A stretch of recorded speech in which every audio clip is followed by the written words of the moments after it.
o efeito do cannabis na estrutura, na função cognitiva e na função, quando junta a estrutura, a função e a alteração cognitiva, ela é alterada pelo uso do cannabis? Isso foi uma pergunta de um inscrito que é bem lícito, ou ilícito, né? Porque o cannabis é ilícito. Nós temos que compreender hoje que tem uma extensa produção literária mostrando os efeitos do cannabis. Como que ele literalmente destrói o indivíduo. Então é uma das drogas mais usadas, infelizmente, entre adolescentes e adultos. E nós temos a evidência que esse sistema endocannabinoide ele tá ligado ao desenvolvimento neuronal, né?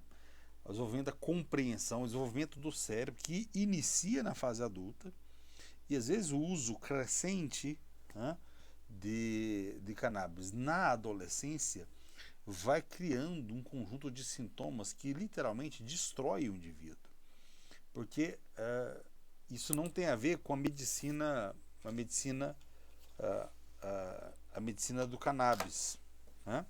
Nós estamos no uso, dizem recreativo, mas de recreativo não tem nada, porque acaba com o indivíduo. E não só com o indivíduo, ele acaba com o que tem de mais nobre no indivíduo, que é a possibilidade de ele conseguir superar qualquer dificuldade. Como é que você vai superar uma dificuldade se aquilo que você usa para resolver, aquilo que você usa para superar as dificuldades, que são crescentes durante a vida e faz parte, né? Isso tira do indivíduo um ato de motivação. Nós chamamos de uma alteração volitiva. Presta atenção. Essa redução da motivação, ele é quase que universal nos pacientes que usam cannabis. Embora essa motivação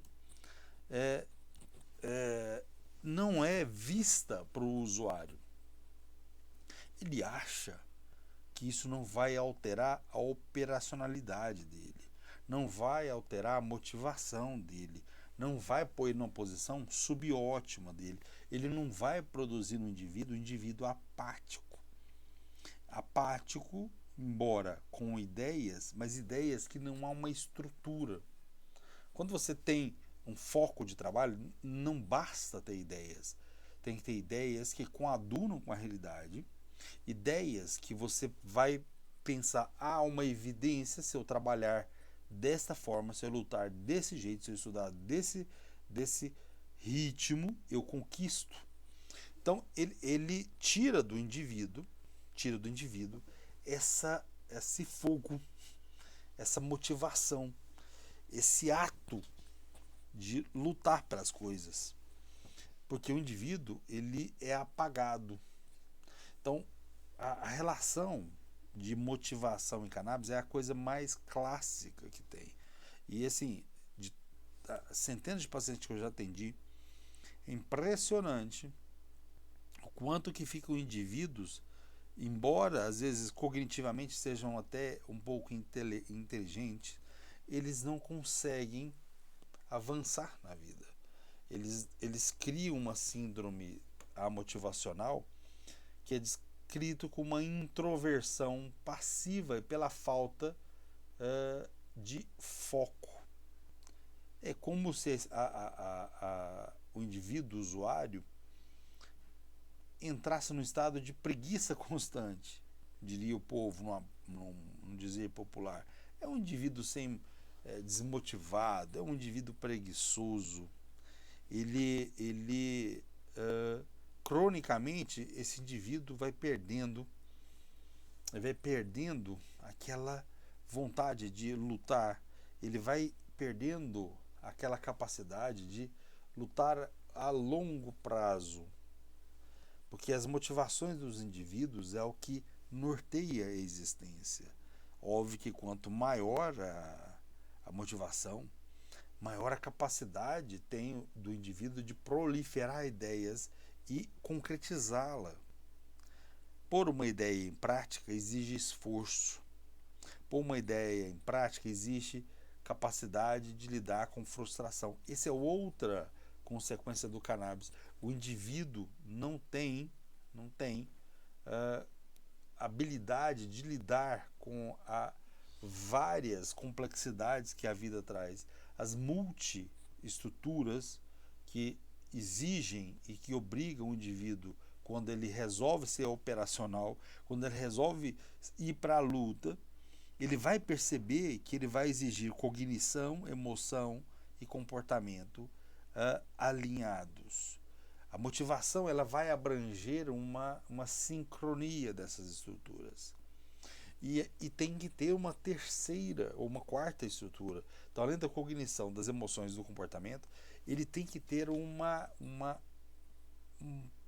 comportamento que leva a mente dele para um direcionamento metafísico. Ele tem que ter uma essência que que saia dessas três estruturas.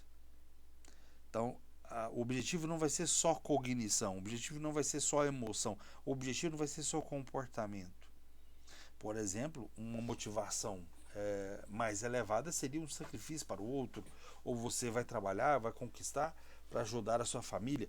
Você deixa de ser o núcleo, você deixa de ser a prioridade para o outro se tornar a prioridade. Entende?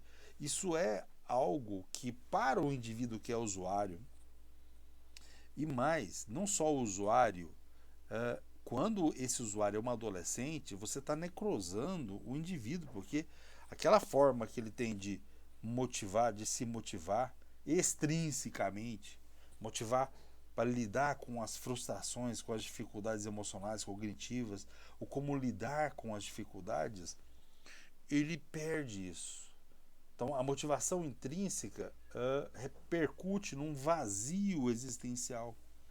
O indivíduo não vê sentido em luta, ele não vê sentido em se debruçar, porque para ele, tanto faz.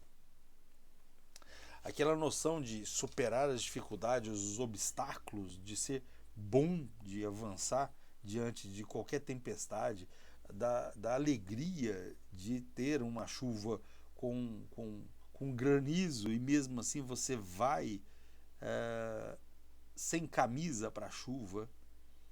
Isso em questão da neurobiologia, significa que o sistema dopaminérgico, chamado mesocórtico límbico, está detonado. Essa área, esse sistema dopaminérgico mesocórtico límbico, que é um sistema dopaminérgico, é o sistema de motivação. É o sistema que faz o indivíduo ir para frente. Né? E que no indivíduo que é tóxico dependente, ele perde essa área, porque essa área também é a área do prazer. Só que o prazer agora foi reduzido a fugazes, fissuras pequenas de prazeres, aquele incentivo a longo prazo, aquela coisa do superar as dificuldades. Isso para o indivíduo é algo gigantesco e para ele tanto faz. Por que tanto faz? Porque a motivação desse indivíduo nessas áreas foram rebentadas. Isso sem falar, obviamente, o indivíduo que começa também junto com isso a se relacionar com jogos de azar, sinais de uma hipersexualidade. Quer dizer, o indivíduo está preso numa circuitaria dopaminérgica. Esse circuito mesocórtico límbico, quer dizer, a região mais nobre do nosso cérebro, com áreas mais profundas, ele é estimulado de forma de ter uma recompensa imediata.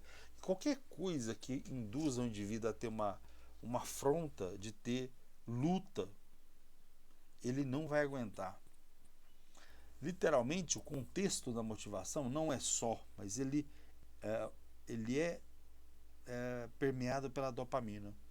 Se a dopamina, pelo sistema endocannabinoide, ele está hipertrofiado, significa que o cérebro desse indivíduo ele não consegue ter essa motivação existencial superior. Então, os receptores, por exemplo, o receptor CB1, que medeia principalmente efeitos psicoativos, nesses indivíduos, alguns grupos, desenvolvem quadros de depressão, até esquizofrenia. Isso eu já vi vários. Então, é algo terrível. Você sequela o indivíduo pro resto da vida. Sem falar que tem uma produção de uma proteína G, que é abundante no cérebro. O acoplamento da proteína G ela é abundante. E ela se localiza principalmente nos neurônios. Então, o receptor CB2 é encontrado no sistema imunológico, em alguns neurônios. Então, o sistema endocannabinoide, ele compreende uma hipertrofia de receptores. E esses receptores que tem lá no sistema imunológico, tem lá dentro do neurônio, ele vai criando um envolvimento com funções cognitivas superiores e vai destruindo. Tem uma área do nosso cérebro muito importante, a região mesencefálica, que é controlada pelo ato motor. Ele controla a motricidade. Mas veja, para você agir para andar, para fazer alguma coisa, obviamente você tem que ter a motricidade ativa. Só que a motricidade ela é ativada pela parte cognitiva e que é ativada pelas emoções. Quando atrela esses dois conceitos, significa que algo foi acoplado a um sentido maior. Se esse sistema endocannabinoide te tira isso, quer dizer, ele retira a habilidade do estresse. E um estresse fisiológico e fundamental para o indivíduo. É fundamental. O estresse é o que, desde que não ultrapasse a linha do patológico, ele é fundamental. Mas se perde isso, você também perde a regulação emocional. Se aumenta a sinalização de recompensa imediata. Então, esse endocannabinoide, ele modula as funções dos neurotransmissores. Modula. Então, ele vai determinar que neurotransmissores sejam menos intensas. Ou que a administração, por exemplo, de a produção da serotonina, dopamina, ela vai detonar o cérebro. Por exemplo, o THC atua como um agonista parcial de alta afinidade. Lembra? Agonista parcial de alta afinidade de receptores CB1 e CB2. E esses estudos, por exemplo, de autoradiografia ou tomografia de emissão de pósitron, principalmente nos macacos rezos, sempre sobe para o macaco. O cérebro humano mostra uma alta densidade de receptores CB1 no córtex cerebral, principalmente no giro do cíngulo, ou o giro frontal médio, ou o córtex entorrinal, ou a área de Wernicke. Veja, a área de Wernicke é uma área da linguagem, uma linguagem que também é a área que decodifica e transforma algo em simbólico.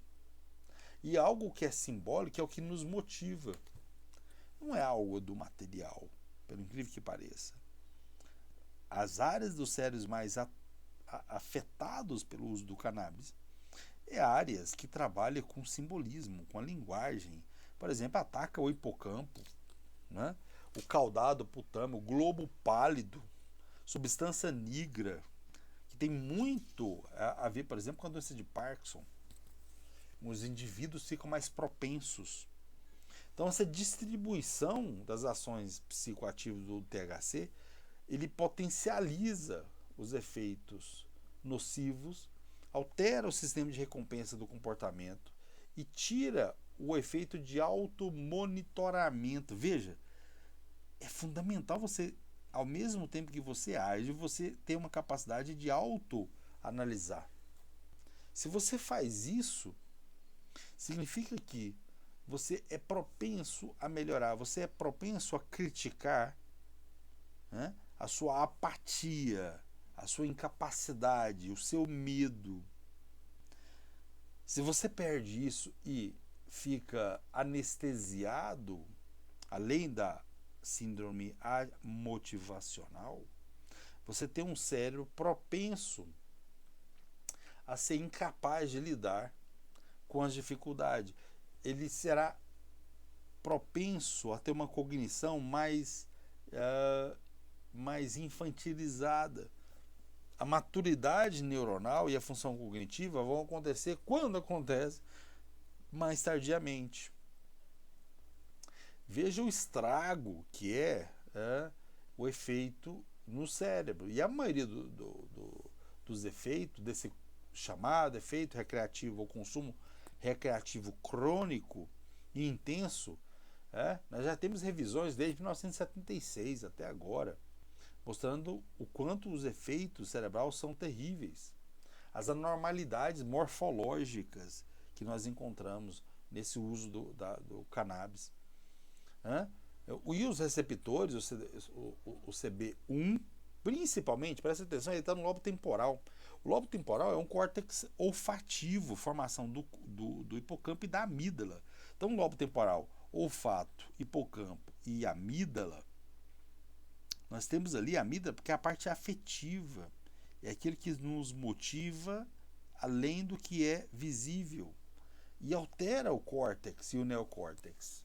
Então, o lobo temporal ele possui uma alta densidade de CB1 e mostra o quanto que explica por que esses indivíduos ficam apáticos, eles ficam uma samambaia, basicamente. Eles se plantam ali no lugar. Tem paciente que já está com 30, 40 anos e nem sai de casa. E nem só tem ideias, eu vou fazer isso, vou fazer aquilo, mas não fazem nada. Ficam lá arrumando 1000 desculpas, mas esse indivíduo, pelo incrível que pareça, eu chamo de um sequestro das motivações. A droga retira isso dele. Por isso que muito desses indivíduos precisa de ajuda, precisa ter alguém que tenha uma vontade superior, uma vontade mesmo de querer se jogar para ajudar esse indivíduo, porque até a anomalia da formação hipocampal, quer dizer, a área do cérebro se reduzem. É como se você perdesse um braço. Então, o uso recreativo crônico, ele tira indivíduos. Imagina isso num adolescente que está ali na fase germinativa de decidir o que vai fazer na existência e entre amigos, por pressões, por não saber ainda os efeitos e por acreditar, porque os usuários creem piamente que aquilo lá é inofensivo. E eles, quase como um ser religioso, eles professam a religião e brigam e lutam falando que é inofensivo. Mas esses indivíduos ficam esvaziados, tanto de existência, quanto cerebralmente, quanto de morfologia, quanto de estrutura, quanto de perda de neurônios.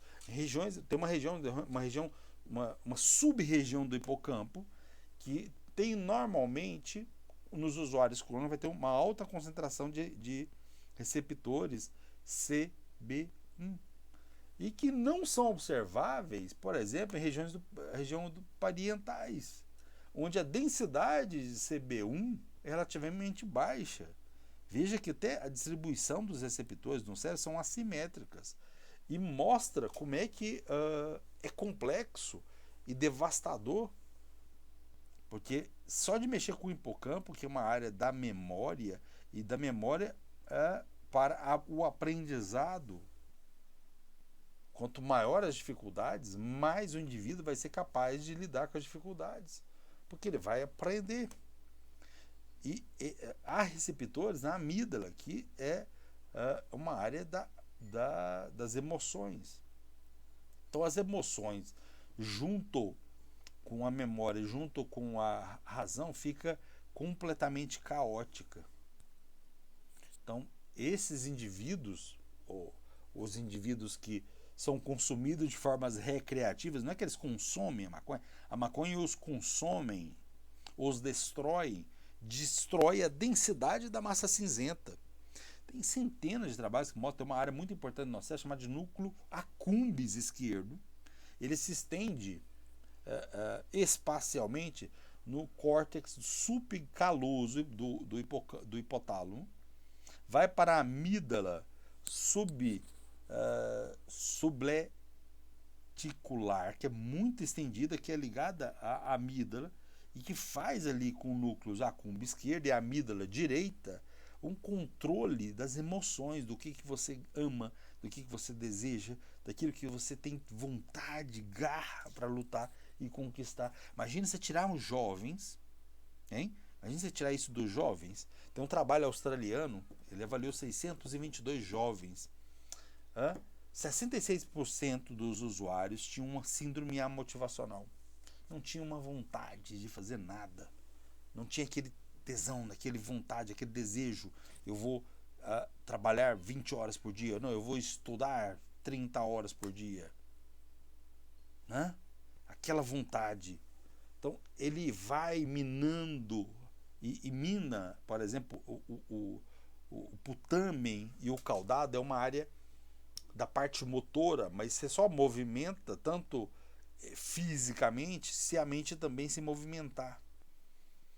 Então, olha, daria pra gente ficar aqui horas, e eu vou falar mais vezes, o quanto que isso altera a conectividade do juízo funcional do indivíduo. Você entendeu? O juízo crítico da realidade do indivíduo fica prejudicado. Você tem uma depopulação de conectividade e de volume neuronal. Você capa o indivíduo. Você faz uma lobotomia em vida nesses indivíduos. Então é algo de uma urgência, é algo de uma necessidade de que você tem que saber isso, e de forma alguma você pode abrir uma brecha, porque se você tiver uma quantidade de receptores alto do CB1, você cai, é uma propensão genética.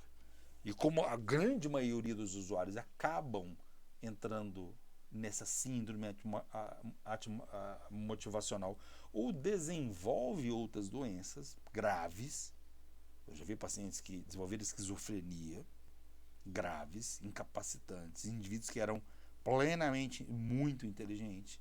Então não abre brecha para roubarem o volume cerebral de vocês, não abre brecha para reduzir o volume cortical órbito frontal, que é fundamental para o indivíduo ser tenaz, para ter prudência, para ter fortaleza, para ter temperança, para ter justiça. Esses indivíduos são vazios e, de certa forma, nós temos que passar esse conhecimento para ajudá-los, porque hoje a desinformação é algo, é uma avalanche de falta de conhecimento e um glamour, e estão colocando luzes aonde existe um buraco. O indivíduo não está percebendo o estrago que vai acontecer na vida dele. Então nós continuemos e diga isso, só para você ter uma noção. Até a gente chama que tem uma desmielinização axional. A mielina é o que vai permitir a conectividade. Consequentemente, a razão crítica da realidade vai ficar pequena, menor. Você mata o indivíduo em vida. Então, fique sabendo que há um ataque maciço e massivo sobre o seu cérebro, que é o que você tem de mais nobre, que é o que vai permitir que você faça movimentos mais elevados. Continuemos e até.